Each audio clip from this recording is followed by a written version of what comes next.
Lo primero que quiero recalcar es que muchas de las acciones que el Antiguo Testamento le atribuye a Dios no fueron desempeñadas directamente por Dios. Fueron desempeñadas por los ángeles. Ahora quiero darles varios ejemplos de esto para que vean la importancia de los ángeles. Ahora, alguno dice, bueno, si lo hizo un ángel, no lo hizo Dios. No debemos pensar de esa manera.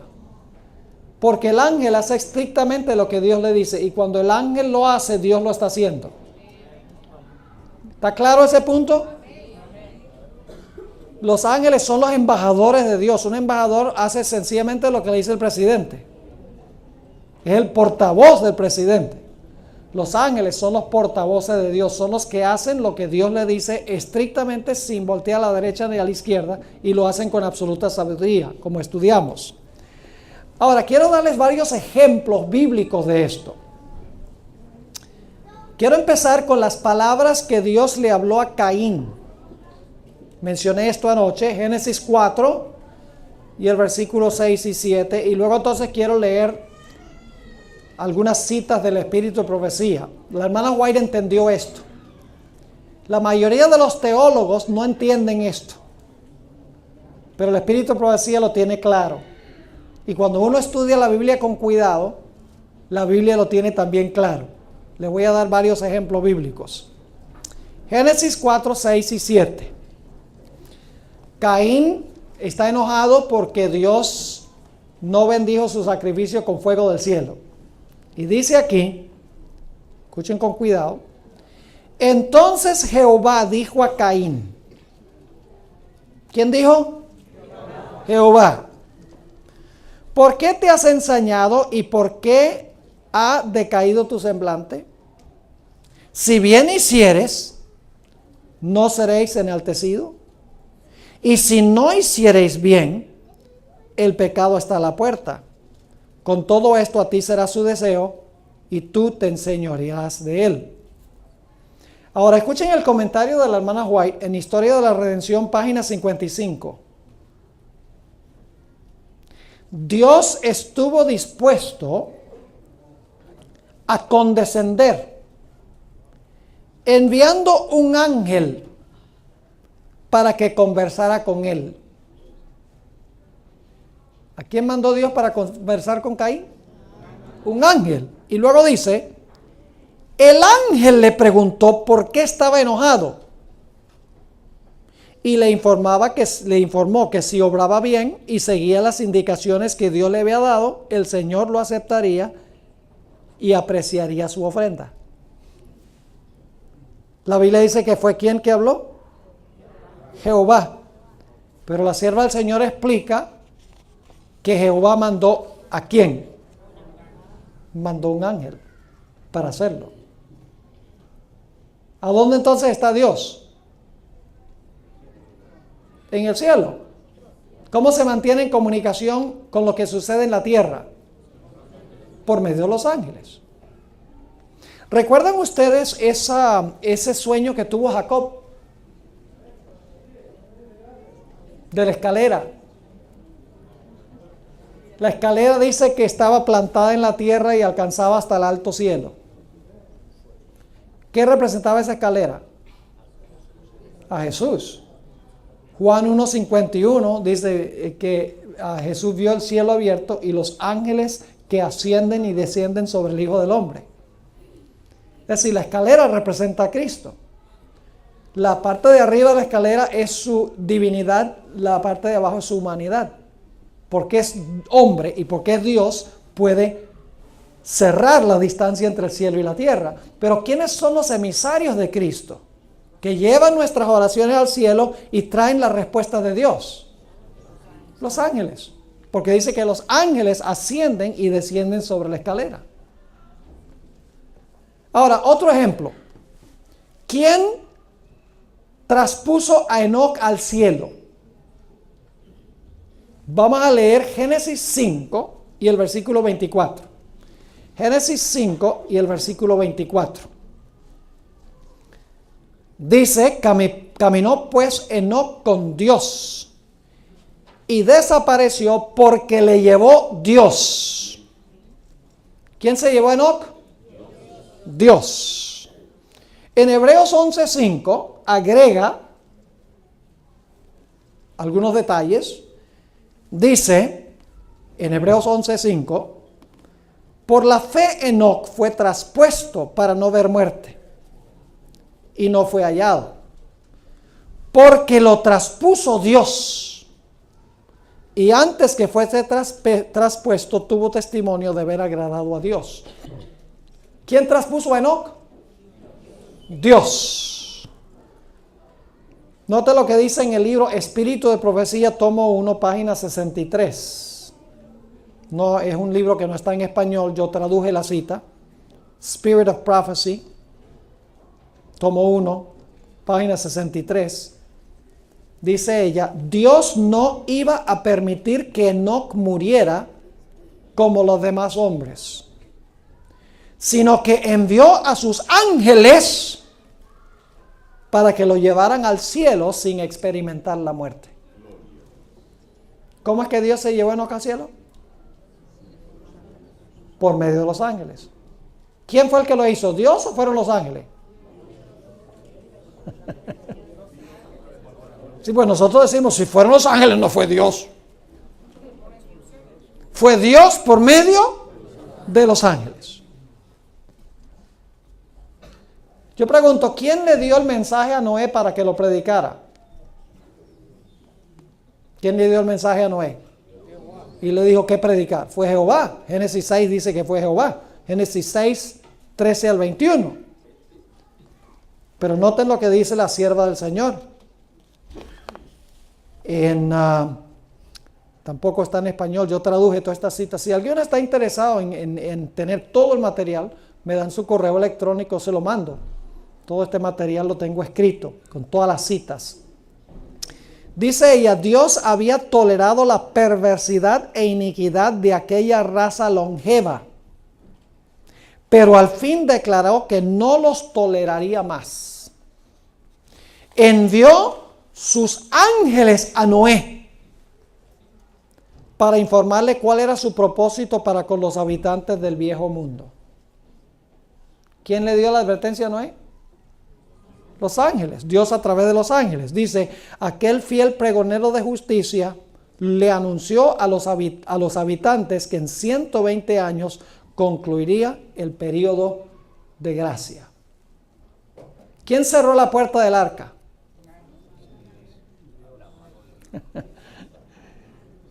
Génesis 7, 16. Génesis 7 y el versículo 16. Dice allí, y los que vinieron, macho y hembra de toda carne vinieron, como le había mandado Dios, y Jehová le cerró la puerta. ¿Quién cerró la puerta? Jehová. ¿Quién mandó a Noé a salir del arca? Dios. Nota lo que dice Génesis 8 y el versículo 15 y 16. Génesis 8, 15 y 16. Dice, entonces habló Dios a Noé diciendo, sal del arca tú y tu mujer y tus hijos y las mujeres de tus hijos contigo. ¿Quién fue el que cerró la puerta? Dios. ¿Quién fue el que los mandó a salir? Dios. Pero ahora escuchen lo que dice Historia de la Redención, página 70. Dice, Dios había cerrado la puerta. ¿Está en armonía Elena G. de White con la Biblia? Dice, Dios había cerrado la puerta, la única entrada, y dejó a Noé adentro y a los impíos afuera. Solo él podía abrir la puerta. Así que, ¿quién fue el que cerró la puerta? Dios. ¿Quién es el único que la podía abrir? Dios. Pero luego, la hermana White, eso se encuentra en Historia de la Redención, página 70. Pero fíjense lo que dice en la página 68, como que se le olvidó lo que escribió. Porque dice, la mofadora multitud vio un ángel que descendió del cielo, revestido de un resplandor semejante al de un relámpago. ¿Recuerdan los relámpagos ahí en Ezequiel 1? Y el ángel que resucitó, que llamó a Cristo de la tumba, dice que su rostro brillaba como un relámpago. Dice, la mofadora multitud no vio a un ángel que descendió del cielo revestido de un resplandor semejante al de un relámpago. Y ahora escuchen bien. Cerró la puerta maciza exterior y emprendió de nuevo su viaje rumbo al cielo. ¿Quién cerró la puerta? Dice, un ángel que descendió del cielo. Vino y luego ¿qué? Emprendió su vuelo ¿a dónde? Emprendió su vuelo al cielo. Ahora, ¿quién abrió la puerta? Escuchen lo que dice en Patriarcas y Profetas, páginas 95 y 96. Dice, finalmente descendió un ángel del cielo. Abrió la maciza puerta y mandó al patriarca y a su familia que saliesen a tierra y llevasen consigo todo ser viviente. Leímos en Génesis 8 que ¿quién fue el que dio la orden de que salieran y que repoblaran la tierra? Fue Dios. Aquí dice que fue ¿quién? Un ángel. ¿Dios vino en persona? Si Dios está presente en persona en todas partes, ¿para qué necesita ángeles? ¿Cuál sería la función de los ángeles? Dios podría hacer todo, pero Dios ha escogido delegar esa responsabilidad. Ahora, ayer hablamos de la Torre de Babel, así que no voy a leer esa cita otra vez. ¿Quién confundió las lenguas? Génesis dice Jehová Dios confundió las lenguas, pero leímos en el Espíritu de Profecía donde dice que 2 ángeles fueron enviados que reprogramaron los cerebros de esa gente. Imagínense ustedes qué milagro es ese que les haya metido en el cerebro una enciclopedia, un diccionario de otro idioma que ni siquiera existía todavía. Impresionante. Lo hicieron los ángeles. Pero, ¿quién le dio la orden a los ángeles y quién les dio el poder para hacerlo? Dios les delegó el poder para hacerlo. Ahora, ustedes recuerdan que Dios le dijo a Abraham que expulsara a Ismael de su casa, ¿recuerdan? Y Abraham no quería. Ahora fíjense, porque Sara dijo, ¿qué dijo Sara? Bótalo. Y Abraham como que no quería porque era hijo de él. Noten Génesis 21 y el versículo 9 hasta el versículo 13. Génesis 21 y el versículo 9 al 13. Dice, entonces dijo Dios a Abraham. ¿Quién fue el que habló? Dios. Entonces dijo Dios a Abraham, no te parezca grave a causa del muchacho y de tu sierva. En todo lo que te dijere Sara, oye su voz. Porque en Isaac te será llamada descendencia. Y también el hijo de la sierva haré una nación, porque es tu descendiente. Así que ¿quién fue el que mandó a Abraham que obedeciera la voz de Sara para expulsar a Ismael? Dios, dice. Entonces dijo Dios a Abraham. Pero ahora noten lo que dice el Espíritu de Profecía, Patriarcas y Profetas, página 143. Dice, mediante un santo ángel, el Señor le ordenó que accediera a la petición de Sara, que su amor por Ismael o Agar no debía interponerse, pues sólo así podría restablecer la armonía y la felicidad en su familia. El ángel le dio la promesa consoladora de que aunque estuviese separado del hogar de su padre, Ismael no sería abandonado por Dios. Su vida sería conservada y llegaría a ser padre de una gran nación. Abraham obedeció la palabra del ángel, aunque no sin sufrir gran pena. Su corazón de padre se llenó de indecible pesar al separar de su casa a Agar y a su hijo. Génesis dice que fue Dios. El Espíritu de Profecía dice que fue ¿qué? Un ángel que Dios envió. Entonces, ¿quién lo está haciendo? ¿Dios o el ángel? Dios por medio del ángel. La honra y la gloria es ¿para quién? Para Dios. El ángel sencillamente dice lo que Dios le manda a decir. Así que es Dios el que lo está diciendo por medio de su portavoz. ¿Quién le dio los sueños a José? Génesis dice que fue Dios. Pero fíjense lo que dice Espíritu de Profecía, tomo 1, página 127, dice: el ángel de Dios instruyó a José por medio de sueños, y luego José se los contó inocentemente a sus hermanos. Yo pregunto, ¿cuántos de ustedes creen que el libro de Apocalipsis fue inspirado por Dios? Santos hombres de Dios hablaron siendo inspirados por el Espíritu Santo. Pero yo pregunto, ¿quién le dio el mensaje de Apocalipsis a Juan? Ahí tenemos el ejemplo bíblico. Fue el ángel. El Espíritu habla a las iglesias, pero el mensaje fue impartido a Juan, ¿por quién? Por un ángel. ¿Cuántos de los que están presentes creen que los escritos de Elena G. de White fueron inspirados por Dios? ¿Fueron inspirados? ¿Quién le dio el mensaje a la hermana White? Su ángel acompañante, como ella lo llama. Mi guía, también le dice algunas veces. Porque Dios usó con Elena White el mismo método que usó con Juan. Dios habló a los profetas por medio de la administración de los ángeles. Ahora, ustedes recuerdan que Moisés, cuando venía de Madián, de regreso a Egipto, la Biblia dice que Dios se encontró con él por el camino y lo quería matar. Es uno de esos textos interesantes de la Biblia. Vamos a leerlo, Éxodo 4 y el versículo 24. Éxodo 4 y el versículo 24. Dice: y aconteció en el camino que en una posada Jehová le salió al encuentro y quiso matarlo. ¿Quién le salió al encuentro a Moisés? Jehová. ¿Por qué Jehová quería matarlo? Porque Moisés no había circuncidado a su hijo. Así de serio consideraba Dios el asunto de la circuncisión. ¿Y sabe lo que hizo Moisés rapidito?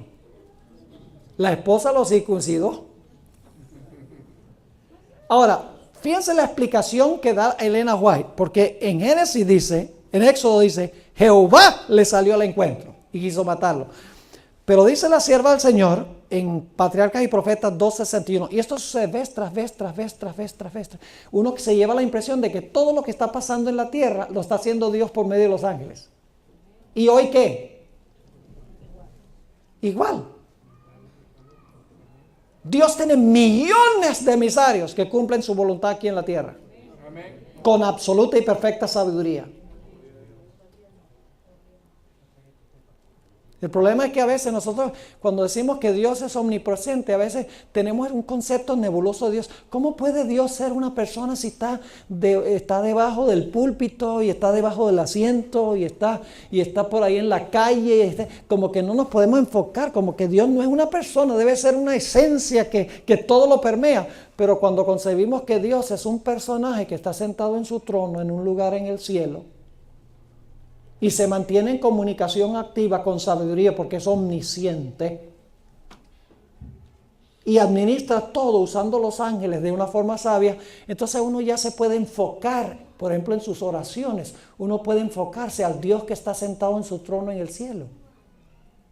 Y podemos orar, Padre nuestro que estás en el cielo. Podemos orar como oró Salomón, diciendo, cuando tu siervo ore en este lugar, oye de tu lugar, ¿dónde? En el cielo, dice en 1 de Reyes el capítulo 8.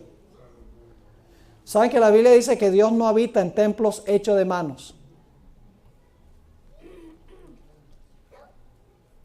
¿Verdad? Lo dijo Esteban en Hechos 7. Dios no habita en templos hechos de manos. Yo pregunto, ¿el tabernáculo en el desierto fue un templo hecho de manos? Claro que sí. Y dice, ¿Dios no habitó ahí? Claro que Dios habitó ahí, pero no en persona. Habitó allí por medio de el Señor Jesucristo, quien era el ángel de Jehová, y cuidaba a Israel por medio del ministerio de sus ángeles. Fíjense lo que dice la hermana White en cuanto a este episodio donde dice que Jehová le salió para matarlo. Dice, mientras se alejaba de Madián, Moisés tuvo una terrible y sorprendente manifestación del desagrado del Señor. Se le apareció un ángel en forma amenazadora. ¿Quién se le apareció? ¿Fue Jehová o fue el ángel? Jehová a través del ángel. Dice, se le apareció un ángel en forma amenazadora como si fuera a destruirle inmediatamente. No le dio ninguna explicación, pero Moisés recordó que había desdeñado uno de los requerimientos de Dios y cediendo a la persuasión de su esposa, había dejado de cumplir el rito de la circuncisión en su hijo menor. No había cumplido con la condición que podía dar a su hijo el derecho de recibir las bendiciones del pacto de Dios con Israel. Y tal descuido de parte del jefe elegido no podía menos que menoscabar ante el pueblo la fuerza de los preceptos divinos. Séfora, temiendo que su esposo fuese muerto, realizó ella misma el rito y entonces el ángel permitió a Moisés continuar la marcha. Clarito. ¿Quién mandó la 10ª plaga sobre Egipto? Éxodo 12, Éxodo 12, versículo 12 dice, y está hablando aquí Jehová, pues yo pasaré aquella noche por la tierra de Egipto. Dios dice, yo voy a pasar por allá, dice Dios, y heriré a todo primogénito en la tierra de Egipto, así de los hombres como de las bestias, y ejecutaré mis juicios en todos los dioses de Egipto, yo Jehová. Y luego en el versículo 29 dice que cumplió su promesa. Y aconteció que a la medianoche Jehová hirió a todo primogénito en la tierra de Egipto. Desde el primogénito de Faraón que se sentaba sobre su trono hasta el primogénito del cautivo que estaba en la cárcel y todo primogénito de los animales. ¿Quién fue el que afligió a los egipcios en la 10ª plaga? Jehová. Pero noten lo que dice el deseado de todas las gentes, página 35. A fin de que fuesen perdonados, los israelitas recibieron la indicación de rociar sus dinteles con la sangre de un cordero inmolado. Cada casa había de ser señalada, a fin de que cuando viniese el ángel en su visión de muerte, omitiera los hogares de los israelitas. ¿Quién manda las 7 postreras plagas? Ahí tenemos un ejemplo bíblico. ¿Quién manda las 7 postreras plagas?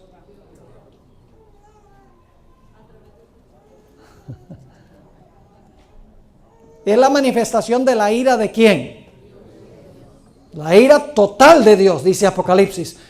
Pero en realidad, ¿quiénes son los que derraman las plagas? 7 ángeles. Así que Dios derrama las plagas a través de ¿quiénes? Derrama su ira a través de los ángeles. Ahora hablemos de los carros de Faraón. ¿Quién le tumbó las ruedas a los carros de Faraón en el Mar Rojo? Éxodo 14, 24 y 25. Éxodo 14, 24 y 25. Dice, aconteció a la vigilia de la mañana que Jehová miró el campamento de los egipcios desde la columna de fuego y nube y trastornó el campamento de los egipcios. ¿Quién fue el que trastornó? Jehová. Dice, y quitó las ruedas de sus carros. ¿Quién quitó las ruedas? Jehová. Y los trastornó gravemente. Entonces los egipcios dijeron, huyamos de delante de Israel porque Jehová pelea por ellos contra los egipcios. Note lo que dice el libro Historia de la Redención, página 128. Historia de la Redención, página 128, dice, los egipcios se aventuraron a entrar en el camino que Dios había preparado para su pueblo. Y los ángeles de Dios se infiltraron en medio de su ejército y sacaron las ruedas de los carros.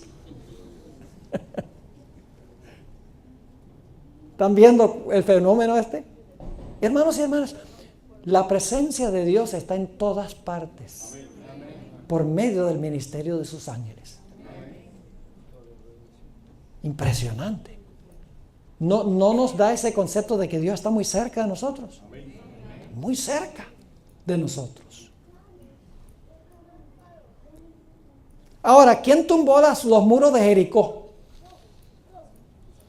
Josué 6:16. Josué 6 y el versículo 16. Dice: y cuando los sacerdotes tocaron las bocinas la séptima vez, Josué dijo al pueblo: gritad, porque Jehová os ha entregado la ciudad. En el libro Eventos de los Últimos Días, página 247, Eventos de los Últimos Días 247, dice la sierva del Señor: los juicios de Dios fueron suscitados contra Jericó. Eran un baluarte. Pero el mismo capitán de la hueste del Señor vino del cielo para conducir a los ejércitos del cielo en un ataque contra la ciudad. Interesante. En este caso dice que el capitán de la hueste del Señor vino del cielo para conducir a los ejércitos del cielo en un ataque contra la ciudad. Y luego dice lo siguiente: ángeles de Dios asieron los masivos muros y los derribaron. ¿Qué dijo el comandante? Le dijo a los ángeles: agarren los muros y tumben eso. Y en obediencia tumbaron los muros. Entonces, ¿quién fue el que derribó los muros? Jehová, por medio de ¿qué? Jehová por medio de los ángeles. ¿Cuán importantes son los ángeles? Hermanos, están presentes en todas partes, representando a Dios. ¿Quién sepultó a Moisés? Vamos a leer Deuteronomio 34 y el versículo 5 y 6. Deuteronomio 34 y versículos 5 y 6. Dice: y murió allí Moisés, siervo de Jehová, en la tierra de Moab, conforme al dicho de Jehová, y lo enterró en el valle en la tierra de Moab. ¿Quién lo enterró? Jehová. Pero noten lo que dice Patriarcas y Profetas, página 510. Patriarcas y Profetas 510, dice la sierva del Señor: pero los ángeles de Dios enterraron el cuerpo de su siervo fiel y vigilaron la tumba solitaria. Los ángeles de Dios. Yo pregunto: ¿quién mandó maná del cielo? Fue Dios.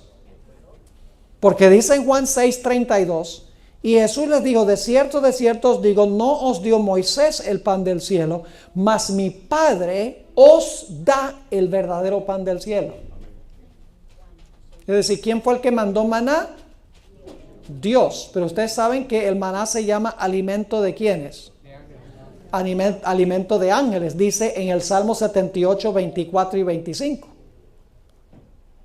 ¿Cómo es que Dios manda el maná y dice que es alimento de ángeles? No significa que los ángeles comen maná, sino que los ángeles son los panaderos. Fíjense esta cita, Patriarcas y Profetas, página 303. Patriarcas y Profetas 303. Dice: conforme a las palabras del salmista, Dios les dio trigo del cielo, pan de ángeles comió el hombre. Está citando Salmos 78, 24 y 25. Y luego explica: es decir, alimentos provistos para ellos por los ángeles. Soberana panadería tenían los ángeles en el cielo, ¿verdad? Óigame, para alimentar a 1,000,000 de hombres, no contando mujeres y niños. Y cada día, 6 días a la semana, menos el sábado. Óigame, por 40 años. Esa era una panadería de primera categoría. Y el pan tenía todos los nutrientes que el cuerpo humano necesita. Proteínas, carbohidratos, vitaminas y minerales. Era un alimento completo. Yo quiero comer algún día maná. Dios lo va a tener en esa mesa. Quiero ver cómo sabe. La Biblia dice que sabía como a hojuelas de miel. Para los que les gusta el dulce. Bueno, ¿cuántos ejemplos más quieren? Bueno, déjeme ir aquí al Nuevo Testamento. ¿Quién resucitó a Cristo?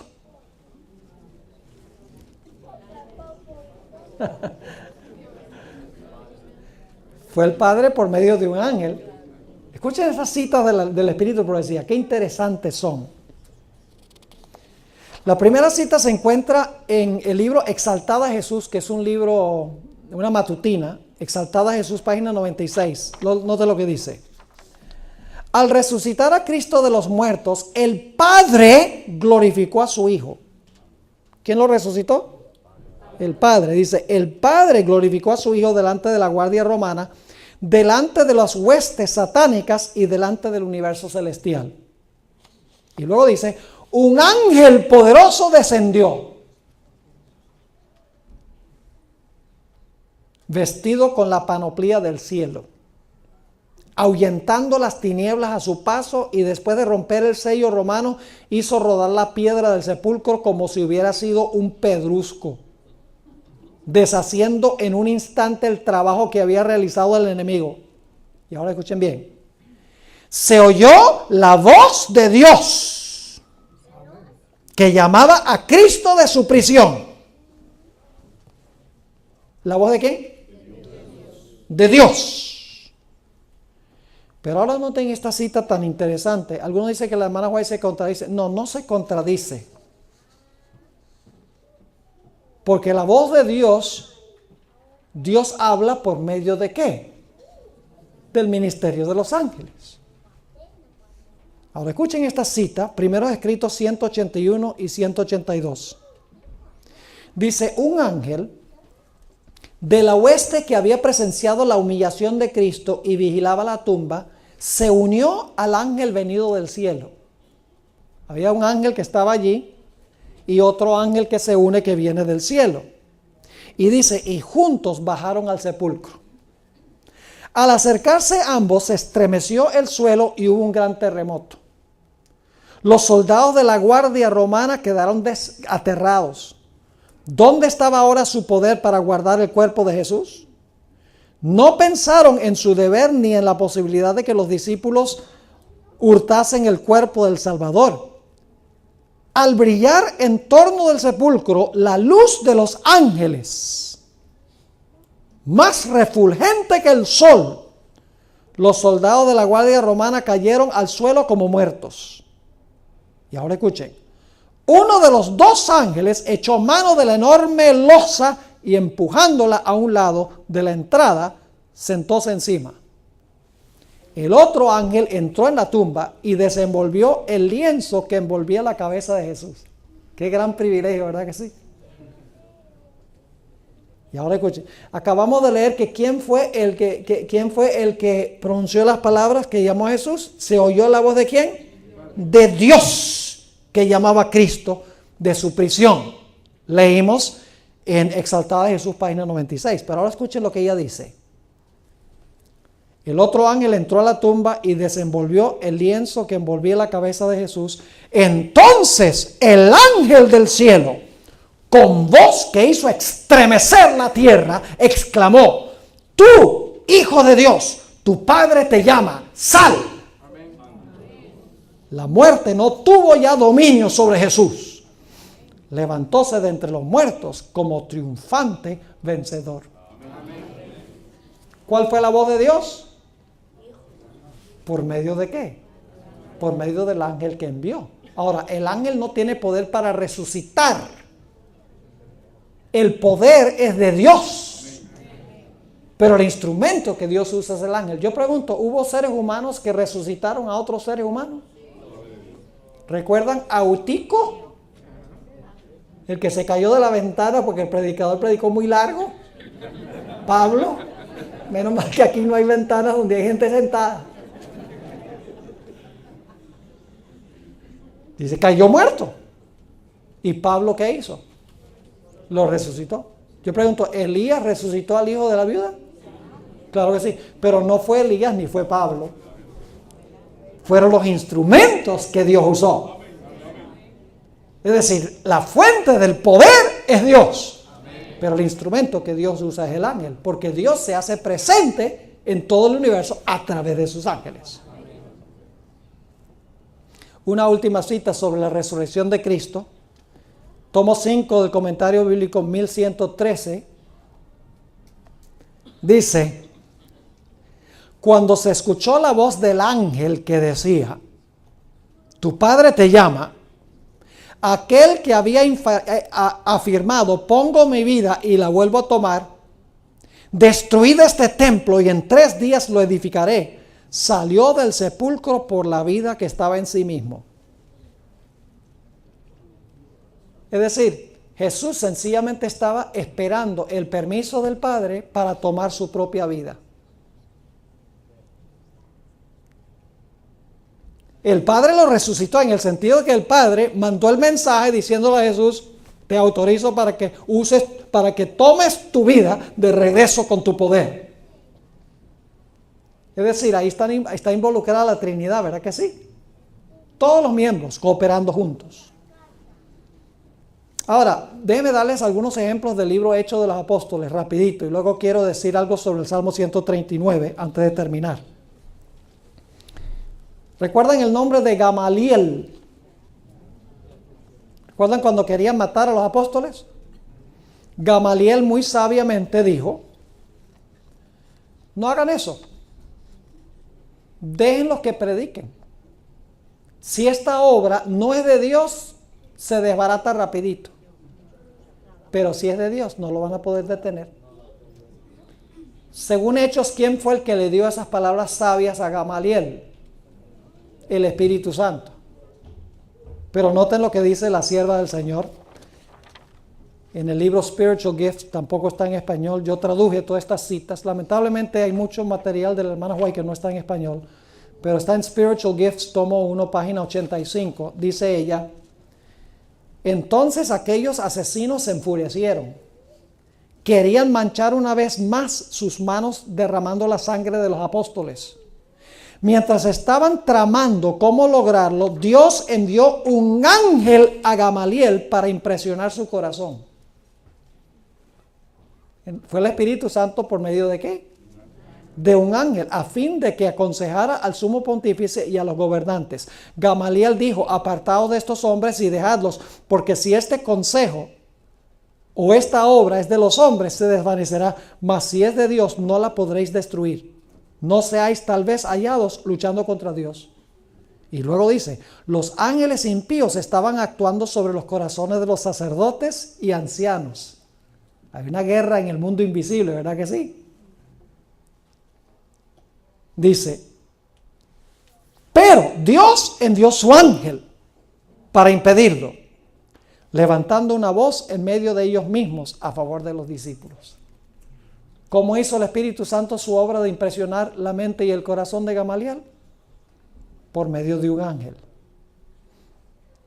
Ahora, ¿quién soltó a Pedro de la prisión cuando fue aprisionado en Hechos del capítulo 5?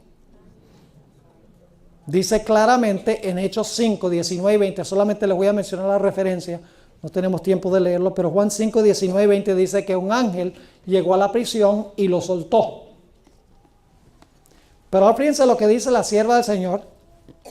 Esto se encuentra en Testimonios para la Iglesia, tomo 5, página 713. Dice, pero el Dios del cielo, el Rey poderoso del universo, tomó las riendas en sus propias manos. ¿Qué hizo Dios? Tomó las riendas en sus propias manos. Pero ahora escuchen cómo lo hace. Pues los hombres estaban luchando contra su obra. Él les demostró claramente que hay un gobernante que está por encima de los seres humanos cuya autoridad se ha de respetar. Tomó las medidas en sus propias manos. Ahora fíjense lo que dice. el Señor envió su ángel de noche, quien abrió las puertas de la prisión y sacó a estos hombres a quienes Dios había comisionado para hacer su obra. Los gobernantes dijeron: no enseñéis en el nombre de Jesús. Pero el mensajero celestial enviado por Dios dijo: id, paraos en el templo y hablad al pueblo las palabras de vida. Clarísimo. Bueno, tengo varios otros ejemplos del libro de Hechos. ¿Saben que el libro de Hechos no debería llamarse Hechos de los Apóstoles, sino Hechos del Espíritu Santo? El Espíritu Santo es el que está haciendo toda la obra, pero lo está haciendo a través de ¿qué? A través de sus mensajeros. Desde el día del Pentecostés, viento recio, fuego, lenguas. Desde ese tiempo el Espíritu Santo está obrando por medio de ¿quiénes? De los ángeles. El Espíritu Santo está dándole poder a los ángeles para que los ángeles ayuden a los apóstoles en la proclamación del Evangelio. Desde el momento cuando se derrama el Espíritu Santo. Lo que pasa es que nosotros pensamos que el derramamiento del Espíritu Santo, que el Espíritu Santo es como un líquido, que Dios nos lo derrama por dentro. El Espíritu Santo no es un líquido, el Espíritu Santo es una persona. Tiene personalidad. Es por los símbolos que se usan para el Espíritu Santo que nos confundimos todos. Es aceite, es viento, es lluvia, es fuego. Entonces, uy, esta es una metamorfosis. Pero esos son símbolos del Espíritu Santo. Tenemos que concebir del Espíritu Santo como una persona. Como Jesús es persona y como el Padre es persona. Así lo expresa el Espíritu de profecía. Bueno, ¿cuántos ejemplos más le doy? Vamos al caso de Felipe y el eunuco. Este es el último ejemplo que les voy a dar y luego quiero decir algo sobre el Salmo 139, leerles alguna cita de la Manahuay y entonces nos vamos. Pero como siempre he dicho, no siempre me tendréis con vosotros.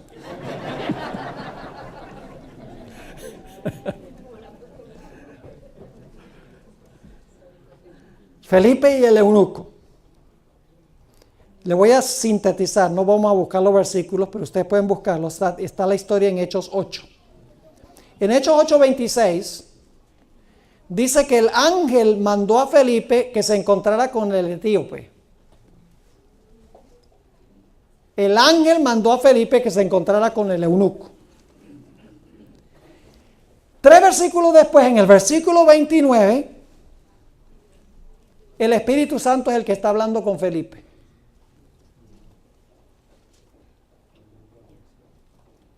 ¿Por medio de quién? Por medio del ángel.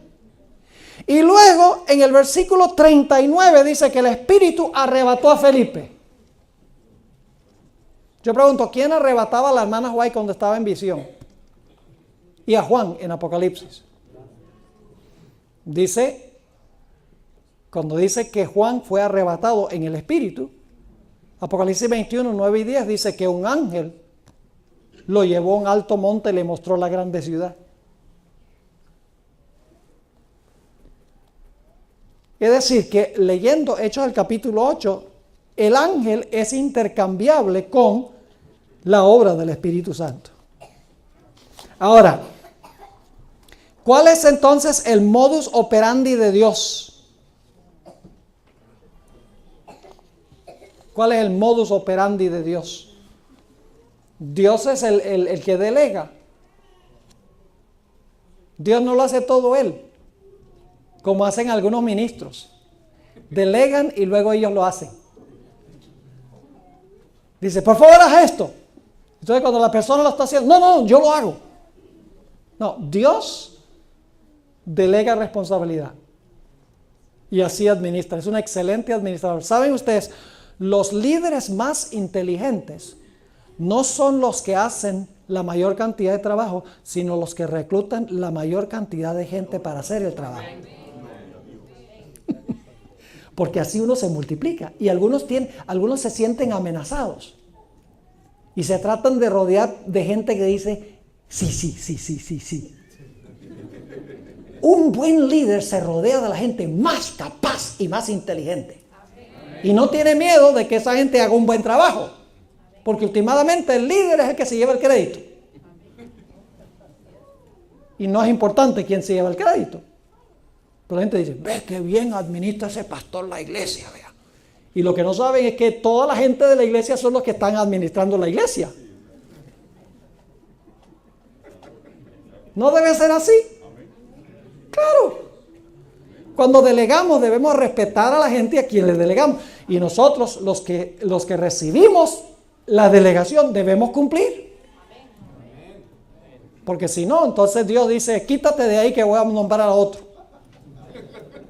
Y así debe ser. Se delega. Y si no se cumple lo que se delega, chao contigo. Y se escoge entonces a otra persona que cumpla ese cometido, esa responsabilidad. No hay nada más lindo que ver gente responsable en la iglesia. Que cuando se les delega una responsabilidad lo toman súper serio y lo hacen cuando es y como es. Así la iglesia funciona de una forma maravillosa. Funciona como funciona el gobierno de Dios, donde cada uno cumple su función. Así que no crean que ustedes tienen que hacer todo el trabajo. ¡Ay, tengo que hacer esto y aquello! Yo en mi iglesia, yo le digo, en mi iglesia, yo lo único que hago es supervisar. Y viajo mucho. Pero tengo pastores a quienes yo les delego, predican bien, hacen el culto de oración, saben exactamente qué es lo que deben hacer. Si hay una muerte, saben hacer un funeral. Si hay alguien enfermo, saben cómo ir a ungirlo. Es decir, y yo estoy, claro, en comunicación, siempre por teléfono, viendo a ver qué está pasando en el distrito y ellos me informan, pero yo no lo hago todo. Se vuelve uno loco si uno tiene que hacerlo todo. ¿Para qué? Es mejor usar los recursos y los dones que tiene la gente en la iglesia. Gente muy capaz en la iglesia, que Dios los ha capacitado para hacer la obra. Ok, hablemos. Déjeme leerle esta cita. Deseado 318 y 319. Deseado de todas las gentes, página 318 y 319. ¿Saben ustedes quién era el capitán de las huestes angelicales en el Antiguo Testamento? Jesús. Pueden leerlo en Josué el capítulo 5. Cuando se encontró Josué con un personaje fuera de la ciudad de Jericó, lo vio con la espada en la mano. Josué dijo, ¿estás con nosotros o estás con los que están contra nosotros? Dice, no, yo soy el comandante de las huestes de Jehová. ¿Y saben lo que hizo Josué inmediatamente? Se inclinó y adoró. Amén. Y luego el ángel de Jehová le dijo, quítate los zapatos de los pies, porque la tierra donde estás es santa. Amén. En el Antiguo Testamento, antes de la encarnación, el comandante de los ángeles era Jesús. Pero cuando Jesús se fue al cielo, le delegó esa responsabilidad al Espíritu Santo. Noten esta cita. Deseo a toda la gente 3:18 y 3:19 dice, hablando de los apóstoles, dice, habrán de contender con fuerzas sobrenaturales, pero se les asegura una ayuda sobrenatural. Todos los seres celestiales están en este ejército. Y hay más que ángeles en las filas. El Espíritu Santo, el representante del capitán de la hueste del Señor. ¿Captaron eso? El representante del ¿quién? Del capitán. ¿Quién es el capitán? Jesús. El Espíritu está el representante del capitán. Dice, el representante del capitán de la hueste del Señor baja a dirigir la batalla. ¿Quién dirigía las batallas en el Antiguo Testamento? Jesús mismo. Ahora le ha delegado esa responsabilidad ¿a quién? Al Espíritu Santo, porque el Señor Jesucristo se limitó a un cuerpo humano. y no puede estar presente en todas partes. Y cuando digo presente en todas partes, a la luz de lo que hemos hablado aquí. Ahora sigue diciendo, nuestras flaquezas pueden ser muchas y graves nuestros pecados y errores, pero la gracia de Dios es para todos los que contritos la pidan. El poder de la omnipotencia está listo para obrar en favor de los que confían en Dios. Ahora vamos a hablar brevemente. Quería hablar de las 7 lámparas en el santuario, de la oración. Hay tantas cosas que podríamos hablar. ¿Saben que había ángeles bordados en el velo entre el lugar santo y el lugar santísimo, verdad? Había ángeles bordados en el velo ascendiendo y descendiendo. ¿Saben por qué razón? Porque cuando se ofrecía incienso sobre el altar de oro, el humo subía por el velo y entraba al otro lado ante la presencia de Dios en el lugar santísimo. Eso representa el hecho de que los ángeles llevan nuestras oraciones a Dios y nos traen las respuestas de Dios a nosotros de regreso. Y lo mismo que enseña la escalera, los ángeles ascienden y descienden sobre el Hijo del Hombre, hacen lo que dice el Hijo del Hombre bajo el liderazgo del Espíritu Santo. Ahora, alguno dirá, pastor, ¿y el Salmo 139 qué? Bueno, vamos a leer el Salmo 139 para ver qué es lo que está enseñando este Salmo. Algunos le dicen el Salmo de la omnipresencia de Dios. Yo lo que digo es que es el Salmo de la omnisciencia de Dios. El énfasis de ese Salmo no es que Dios está en todas partes, sino que Dios sabe lo que está sucediendo en todas partes. Vamos a leerlo. Fíjense las palabras claves. Salmo 139 y el versículo 1. Salmo 139 y el versículo 1. Escuchen bien las palabras. Oh Jehová, tú me has examinado y conocido. ¿Con qué tiene que ver esto? ¿Con presencia corporal o con saber? Con saber. Tú has conocido mi sentarme y levantarme. Has entendido.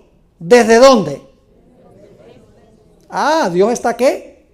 Lejos, desde lejos mis pensamientos. Has escudriñado mi andar y mi reposo, y todos mis caminos te son conocidos.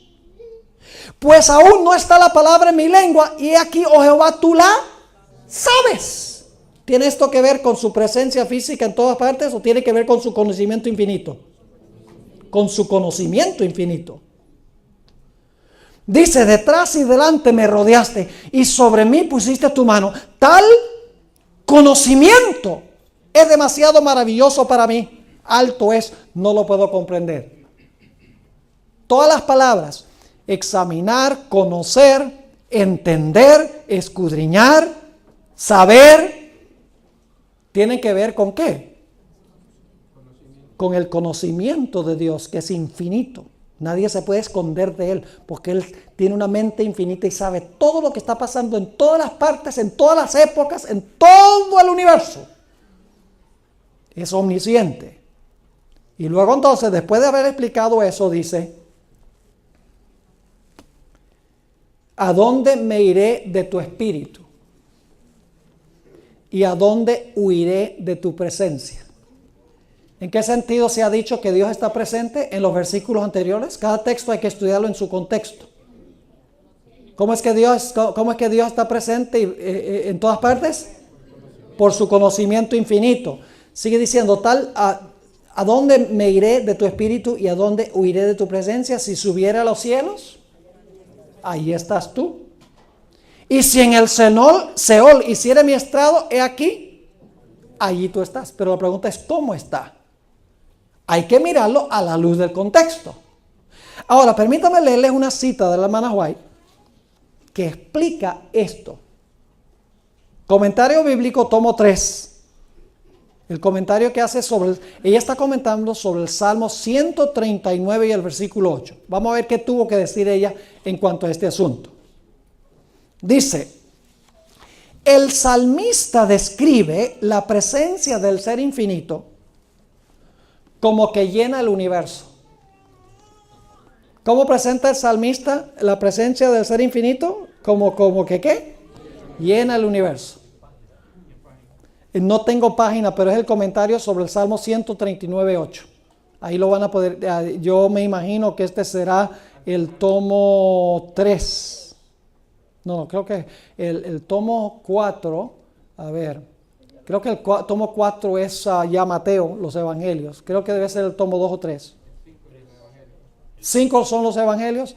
Entonces posiblemente sea el tomo 3 o el tomo 4, uno de los dos. Pero es el comentario sobre el Salmo 139:8. Dice, el salmista describe la presencia del ser infinito como que llena el universo. Y luego cita el Salmo 139, dice, si subiese a los cielos, allí estás tú. Y si en el Seol hiciere mi estrado, he aquí, allí estás tú. Ahora escuchen la explicación. Nunca podemos encontrar un lugar solitario donde no esté Dios. Pero ahora escuchen. El ojo, siempre vigilante del omnisciente, está por encima de todas nuestras obras. ¿Cómo es que Dios está en todas partes? El Salmo está hablando de la omnisciencia de Dios. Claramente dice el Espíritu Profecía. Dice, el ojo siempre vigilante del omnisciente está por encima de todas nuestras obras, y aunque puede movilizar a todos los ejércitos del cielo para hacer su voluntad divina, condesciende hasta aceptar los servicios de los frágiles y falibles mortales. ¿Está claro ese punto? Leí esta cita del Ministerio de Curación, la leo de nuevo. La Biblia nos muestra a Dios en su alto y santo puesto. ¿Dónde está Dios? En su alto. ¿Y cómo llamamos ese lugar? Padre nuestro que está en todas partes. No, Padre nuestro que está ¿dónde? En el cielo. Yo pregunto, ¿cuántos cielos hay? 3. ¿En cuál de los 3 habita Dios? ¿El cielo es un lugar real? ¿El santuario es un lugar real?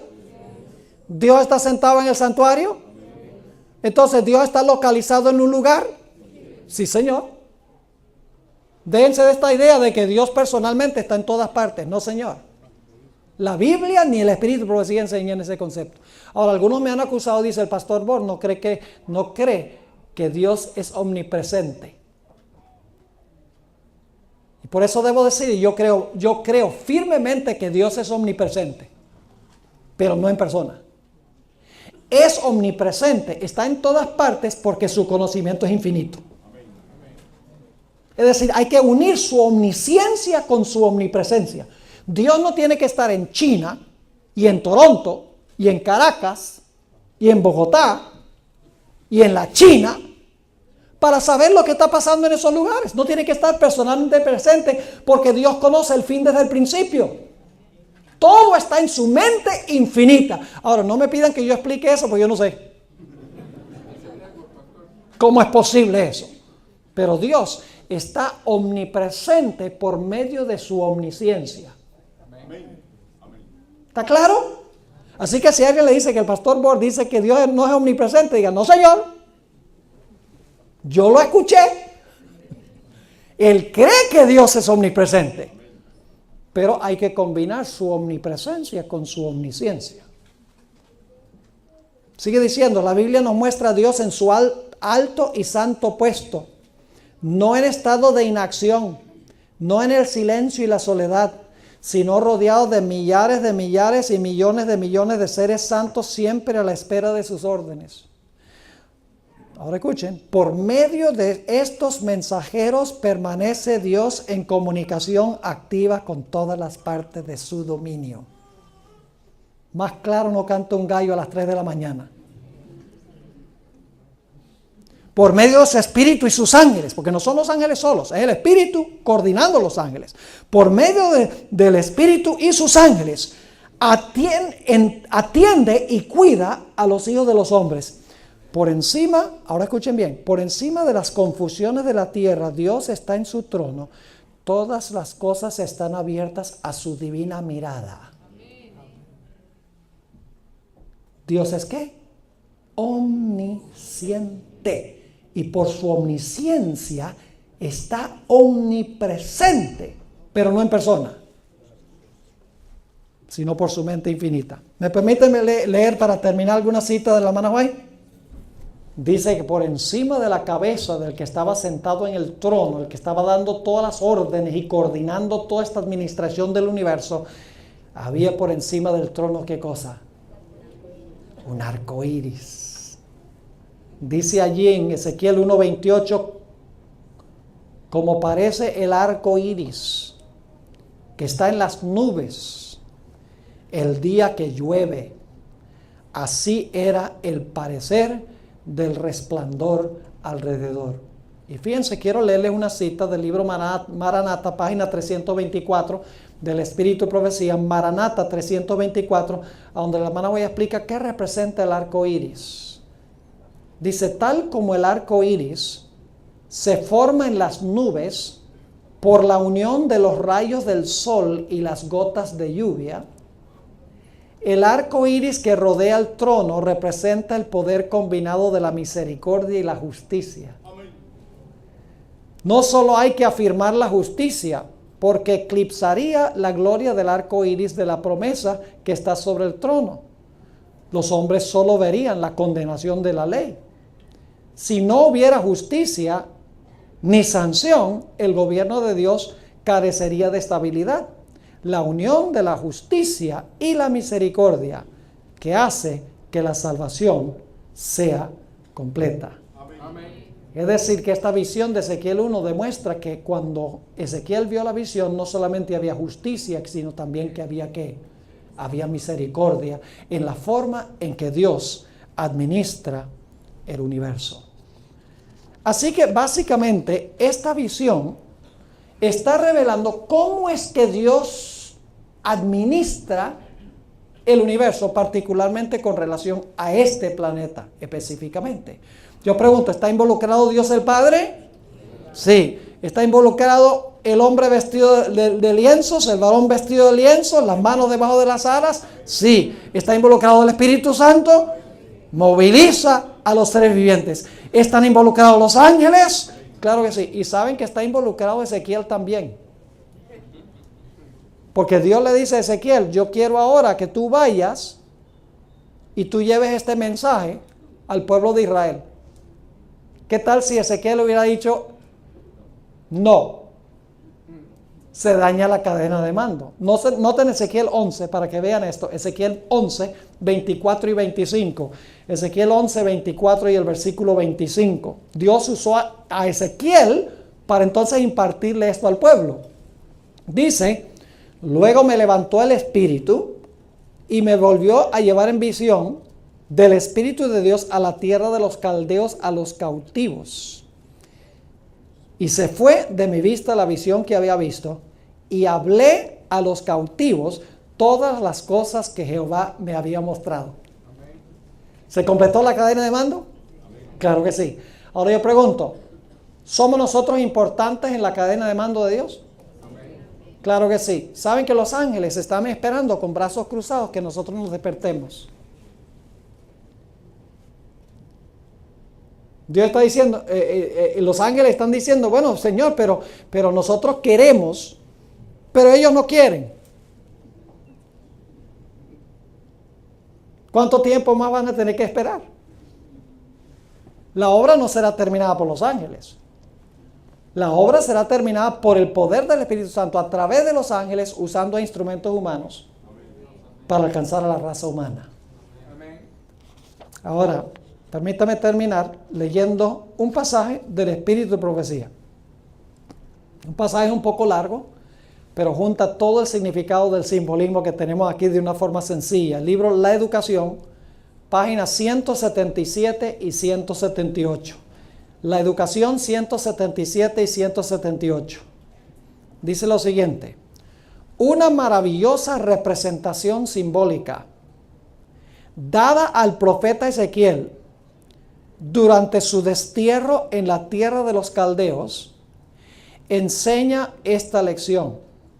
Ahora escuchen bien. Recibió la visión cuando estaba abrumado por recuerdos tristes y presentimientos inquietantes. ¿Qué condición estaba anímicamente Ezequiel cuando Dios le dio la visión? Dice, estaba abrumado de recuerdos tristes y presentimientos inquietantes. Y luego explica, la tierra de sus padres estaba desolada, Jerusalén despoblada. El profeta mismo era extranjero en un país donde reinaban supremas la ambición y la crueldad. Por todas partes veía manifestaciones de tiranía e injusticia. Su alma estaba afligida y se lamentaba día y noche. Pero los símbolos que se le presentaron ponían en evidencia un poder superior al de los gobernantes terrenales. Gloria a Dios. Sigue diciendo, a orillas del río Quebar, Ezequiel vio un torbellino que parecía proceder del norte. Una gran nube con un fuego envolvente y alrededor de él un esplendor, y en medio del fuego algo que parecía como bronce refulgente.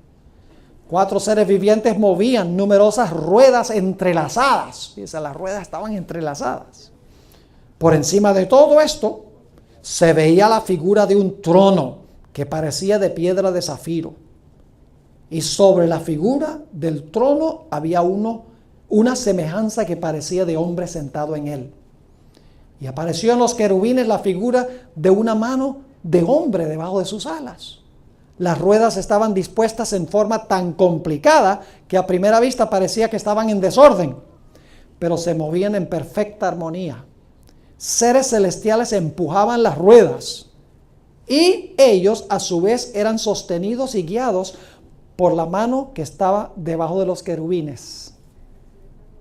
Sobre ellos, en el trono de zafiro, estaba el Eterno. Y alrededor del trono un arco iris, emblema de la misericordia divina. Y luego explica, así como la disposición complicada de las ruedas estaba bajo la dirección de la mano que se veía debajo de las alas de los querubines, Dios dirige el complicado manejo de los acontecimientos humanos. Las ruedas representan las ruedas de la historia. ¿Han oído hablar, aún en el mundo secular, en el mundo de la antigüedad, se hablaba de las ruedas de la historia? Dice ella, así como la disposición complicada de las ruedas estaba bajo la dirección de la mano que se veía debajo de las alas de los querubines, Dios dirige el complicado manejo de los acontecimientos humanos. En medio de la lucha y el tumulto de las naciones, aquel que se sienta por encima de los querubines aún dirige los asuntos terrenales. Qué confortante es eso en el mundo en el cual vivimos hoy. Qué mensaje tan grande. Dios está en control. Satanás quiere hacer parecer que Él es, pero lo que está haciendo Satanás es señal de un individuo que ha sido derrotado y está desesperado. Algunos dicen, pastor, ¿cómo es que usted dice que este mundo ahora está bajo el control de Jesús? No lee los periódicos, no ve la televisión. Claro, yo leo los periódicos y veo la televisión. ¿Y saben lo que me dicen? Me dicen que el diablo sabe que está perdido y no se va a ir sin hacer la mayor cantidad de daño posible. Como dice la Biblia, él sabe que tiene Él sabe que tiene poco tiempo. Y dice, y como Saddam Hussein cuando se vio perdido y encendió todos esos pozos de petróleo y destruyó y causó desolación, así es el diablo. Porque el diablo sabe que sus días están contados. Y como mencionamos anoche, este territorio pertenece a Jesús. Esto es de Jesús. Legalmente en la cruz Jesús se lo quitó al diablo, representando a toda la raza humana. Y el diablo sabe que él ya no es el príncipe o el gobernante de este mundo. Pero el diablo le dice a Jesús, le dice, yo sé que esto es tuyo, pero ven y agárralo. Ven y quítamelo. ¿Y saben lo que quiere hacer Dios? A través de nosotros, Él quiere que nosotros le quitemos el territorio al diablo, predicando el evangelio. Amén. ¿Saben cuál es nuestra tarea? Muy sencilla. Es decirle a la gente que están en el ejército del perdedor. y que deben desertar las tropas de Satanás y unirse a las tropas del vencedor. Esa es la obra misionera. ¿A quién le gusta estar con el perdedor? A nadie le gusta un perdedor. Todo el mundo quiere un ganador. Entonces dile, no te quedes con el diablo porque ya está perdido. Vas a perder. Vente de allá, deja ese ejército perdedor y únete aquí al ejército de Jesús, el vencedor. Termino con una cita, el Ministerio de Curación, página 325, y luego vamos a tomar un receso hasta las 8. Ojalá se queden para el siguiente tema, pues fascinante, el último tema de esta noche. Ministerio de Curación 325, fíjense lo que dice la sierva de Dios. La Biblia nos muestra a Dios en su alto y santo puesto. ¿Dónde está Dios? Yo sé que ustedes han oído que Dios está ¿dónde? Se dice, Dios está en todas partes. La Biblia no enseña que Dios está en todas partes. Y el Salmo 139, dicen ustedes, es el Salmo de la omnipresencia de Dios. No, ese es el Salmo de la omnisciencia de Dios. Se lo voy a mostrar en el segundo periodo. Dios está en su santo elevado puesto. Dios está en el cielo. Por eso oramos, Padre nuestro que estás en el cielo. Personalmente está allá, pero por medio de su conocimiento infinito está en todas partes. ¿Están entendiendo lo que estoy diciendo? No estoy diciendo que Dios no es omnipresente. Dios está omnipresente, está presente en todas partes, pero no personalmente. Está presente en el sentido de que conoce todo porque Él sabe el fin desde el principio. Sigue diciendo, la Biblia nos muestra a Dios en su alto y santo puesto. No en estado de inacción, no en el silencio y la soledad, sino rodeado de millares y millones de seres santos, siempre a la espera de sus órdenes. Me gusta imaginarme a los ángeles, todos en cola. Voy yo. Y nosotros, mándalo a él.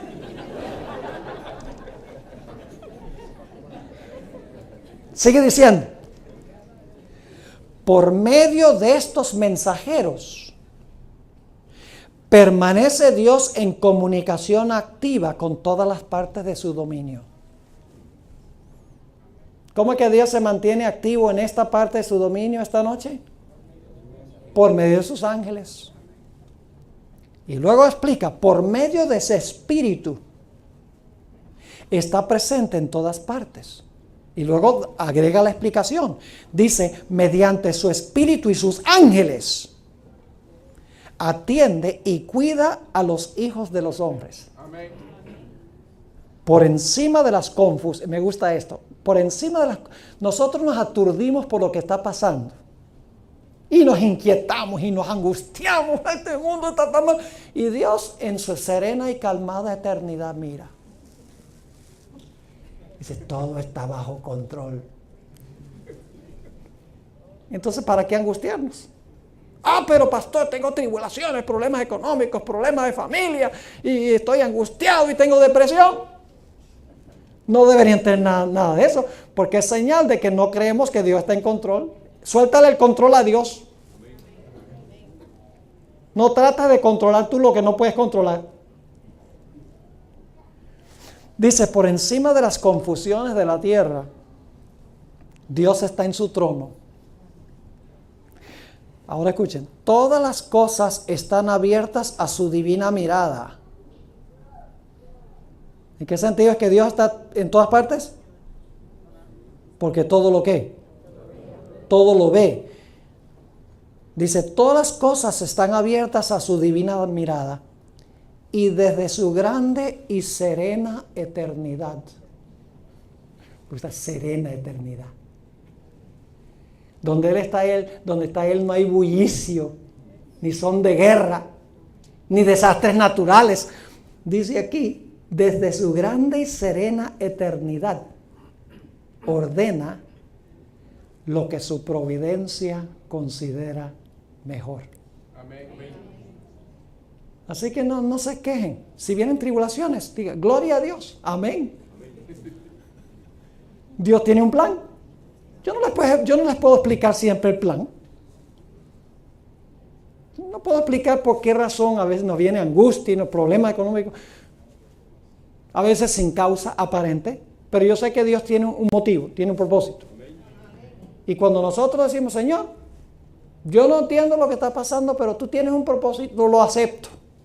Entonces uno también tiene una calma y una paz en la vida.